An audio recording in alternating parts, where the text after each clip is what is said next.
Videoing your own hunts isn't super hard. You don't need a ton of equipment. It's one of those things that you just have to do and get better with as you practice. Because I've hunted a lot with a video camera over my shoulder, and a lot of the times I did have a cameraman with me. Lately, the last few years, I don't have a cameraman. I've been filming myself, and there's just a learning curve to it. But you don't need a lot of tools to get started. So here's what I like for a self-filming setup. It starts with your video camera. This is the Canon XA10. Very small, as you can see, it fits right in my hand. This does have an extra handle that can sit on top, and it has XLR inputs if you were going to use a remote microphone, like a wireless lapel mic. I'm not using that here, and I don't use that very often in my hunting setups. But you can also hook on an external, little better audio mic, which I have done in the past. But for most of what I'm trying to do, the internal microphone on this is just fine. The reason I like this is because obviously it's very small, it's super light. It's also proven to be very durable. I've had this thing probably 8-10 years and I've not had any issues with it. It has a 10 power optical zoom. The optical zoom is what you want to pay attention to when you're buying the camera. You don't want to look at the digital zoom.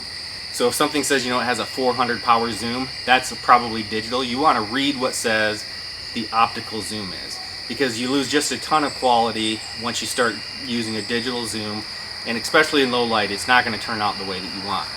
The other thing that is super important is this thing right here. This is a camera arm. Now this happens to be a commercially made model. It's fairly heavy. I think this weighs probably about 11 pounds, 10 to 11 pounds with all the fluid head on it, the base that hooks to the tree, everything. I've started making my own camera arms that are much, much lighter, but they also are not as nimble and steady as this. The thing that's nice about the camera arm that you can't really do without one in a tree stand setup is that you can shoot your gun or your bow while you're still videoing, because your hands are free. So this is the way that I like to set it up, is on my right hand side. I'm a right-handed shooter, so I'm able to hold my bow and manipulate this camera arm at the same time. As far as the height, I like it about this height, anywhere from my waist when I'm sitting to about the middle of my ribs when I'm sitting down. I do shoot sitting down quite a lot. It doesn't bother me to do that. So I know the camera's in a good position. The fold-out LCD screen can flip over so I can see it. But I can also do it while I'm standing up, no problem. I'm just looking down and I'm maneuvering the camera around. The other piece of gear that I have that you probably didn't even notice until I moved it is this right here. This is a GoPro camera. Any action camera will work, and it just has this little clip-on mount. This is really super handy because you can use this for a lot of things. You can use this to get footage as you're walking in. Sometimes I'll hold it out and do sort of a selfie style and do a little interview on my way to the tree stand. And then you can hook it right onto the tree, the limb, whatever, and get that second angle. So honestly, this is all you need to self-film.